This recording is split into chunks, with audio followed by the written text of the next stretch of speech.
Good morning. Guten Morgen. Dobre rano. I would like to tell you a story. It's a traditional tale from Kazakhstan. And you might think that Kazakhstan is very far in Central Asia from here in Europe. But actually there's a wonderful gardening link between our countries. And the link is the apple. If you can't see this, there is a large apple there and there is a large apple over there. And the apple that's grown in Austria, I think fresh and juicy and Styrian, you know that phrase. And also in the Czech Republic, also in England, where I'm from, in America, in South Africa, in New Zealand. All of the apples, the eating apples, they have their biological roots, their genetic starting point in Kazakhstan, in one beautiful green valley called the Tian Shan Valley. And all of the apples there have come to our countries. So there's a link between our countries, and now I would like to tell you an apple-flavored story from Kazakhstan. Once upon a time, there were two neighbors, two men who each lived side by side with two pieces of land. The first man, his land was rich and fertile and well-watered, and he could grow crops and vegetables, and so he was a farmer. Now, the second man, his land was dry and stony and thin, and so he couldn't grow vegetables or crops, but he could grow grass. And on the grass, he had sheep and goats, and so he was a shepherd. And the two men, they lived side by side, and they always helped with the labor of the land. And whenever the farmer, he took a crop or a vegetable, he always made sure there was a little box of vegetables to give to the shepherd. And whenever the shepherd, he killed an animal and took it to the butcher, he always made sure there was a juicy joint, a piece of meat to give to his friend, the farmer. And because they were being good neighbors, the two men, they became very good friends. But in Kazakhstan stories, there is always a big but. But one year, it was a terrible year. Maybe there was too much rain and a disease. It spread across the whole of the country. And one by one, the shepherd's animals, the sheep and the goats, they grew ill, became thin, and they dropped down dead. All of them gone. And now the shepherd, he had no way to make a living from the land. And so he said to himself, I will go to the city. The city in Kazakhstan, the royal city, is called Alma-Ata, which means the father of the apple. I will go to Alma-Ata and I will beg for money at the city gates. So he went to see his friend the farmer to tell him what he expected to do. No, said the farmer, I will not let you leave.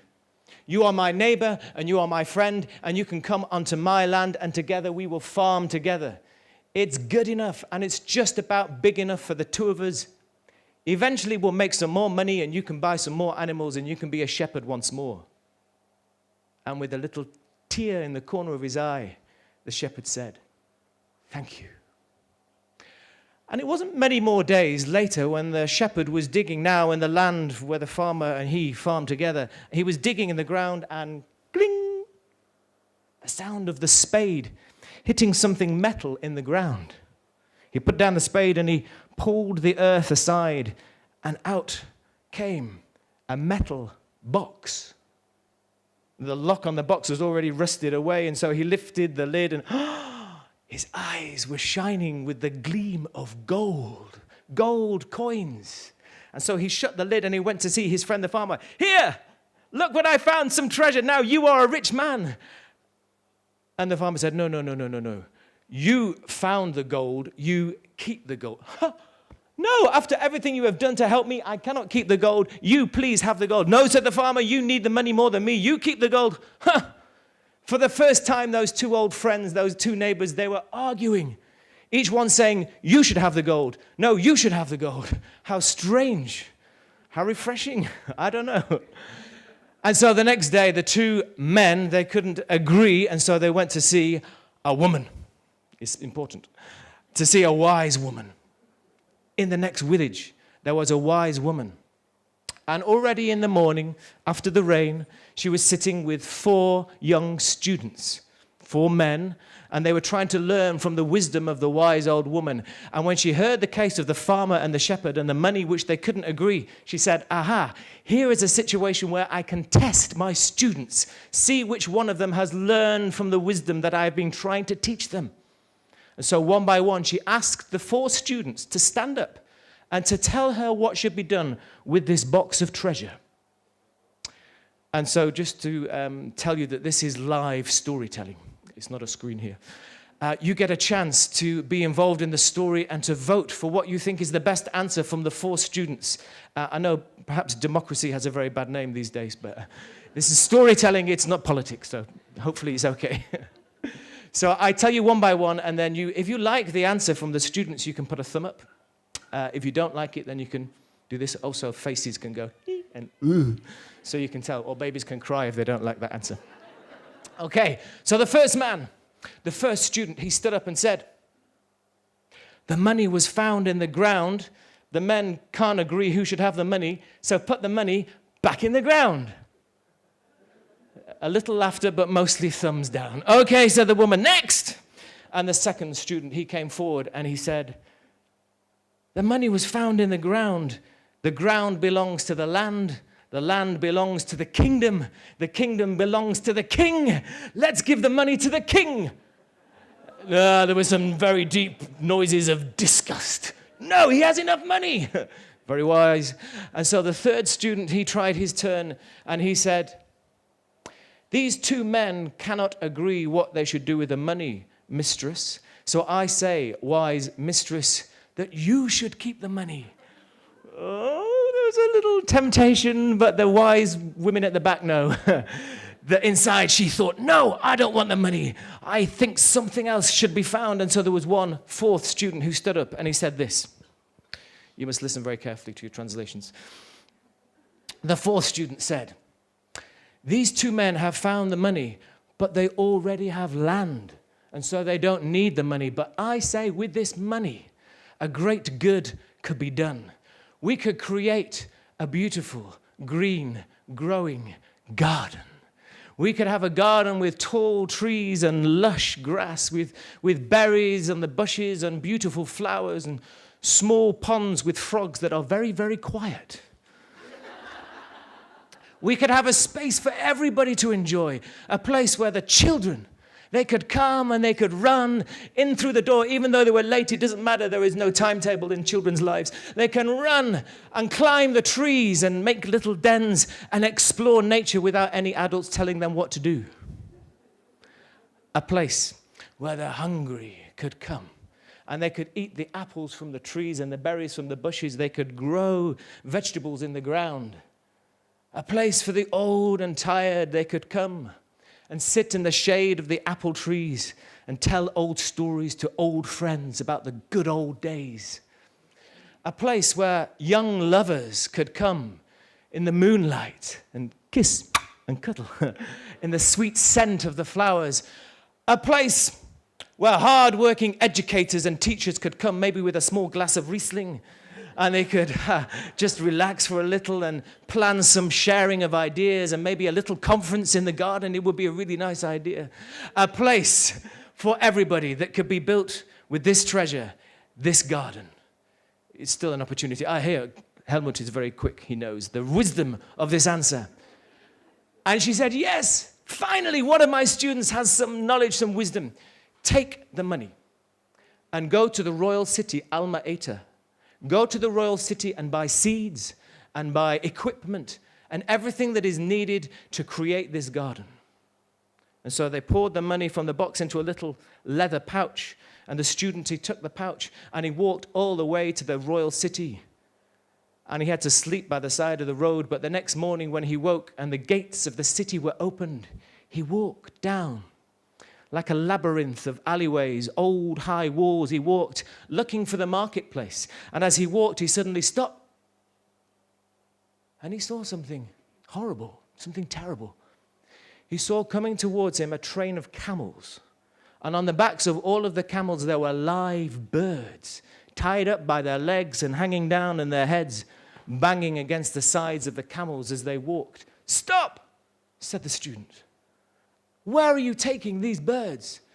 And the driver of the camel train, he smiled and he said, "These birds come from the 4 corners of the country, from the forests and the fields, from the Altai mountains, from the coast of the Caspian Sea. Their beautiful feathers will decorate the halls of the king, and their sweet meat will make a dish, a delicacy on the royal table. No, said the student, I will buy these birds. And he opened the leather pouch and he poured out the coins, clink, clink, clink, clink, clink, clink, clink. And the camel train driver, he smiled. That'll do nicely. He took the money and they untied the birds. And when the camels had gone, the young man, he washed the feathers of the birds. And then he massaged the wings. I don't know, he read in a book this was a really good thing to do. He massaged the wings, and eventually the birds, they stretched out their wings, and their feathers were all bright as they flew into the sky one by one, until they were gone. And then with nothing else to do, the student, he turned around, he left the royal city, and he began to walk back home. At first, he felt good, because he had done a good thing. But the closer he got to home, the father of the apple, the place where he wanted to build the garden, the more he felt sad. He realized that now he wouldn't be able to create the vision that he had. And eventually, when he came just to the village where the wise woman lived, he sat down underneath an old apple tree and he began to sob. How will I create a garden? What have I done? I cannot fulfill my promise. But up above in the tree was a little bird. It was a swallow. And the swallow, as she perched on the tree, she cocked her head and she listened. And after she'd listened, she fanned out her feathers and she flew away, and she was gone. But just a few minutes later, there was more birds, and they came back, and there was many kinds of birds with different colored feathers, and they flew down until the air was filled with the sound of their beating wings, and the sky was dark. And the first birds that came, they must have been big birds. The first birds, they came and they started to peck in the ground and roll away the stones and dig the earth so it was all freshly tilled. And then more birds came, and in their beaks they had water from the mountain streams and from the lakes. And they came and they poured the water down into the land until it was black with moisture. And then more birds came, little birds with seeds in their beaks. And they came and they planted the seed one by one all across the field. And then when the work was done, this is going to be difficult with one hand on a microphone. Excuse me.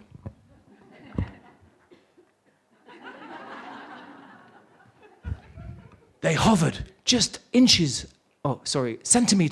above the ground. They hovered above the ground.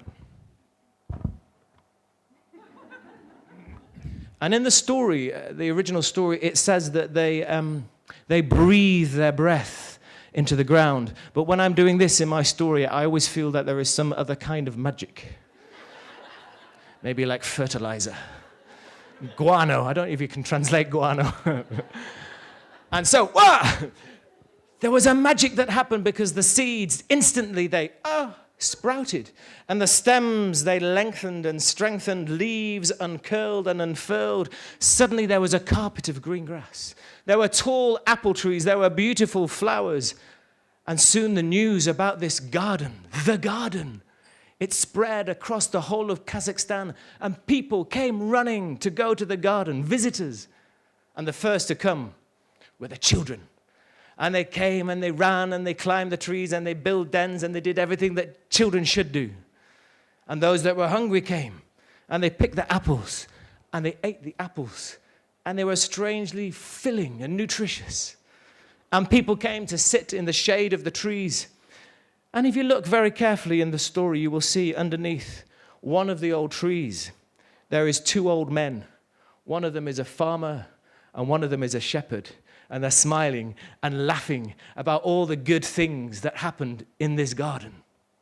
But the most amazing thing about the garden is this, and perhaps it's still true, that if anybody goes to the garden with a good idea, with a seed of intent, and they plant it in the garden, then their idea will grow into fruition, just like the dream of the young man who created the garden in the first place. And that is the end of that.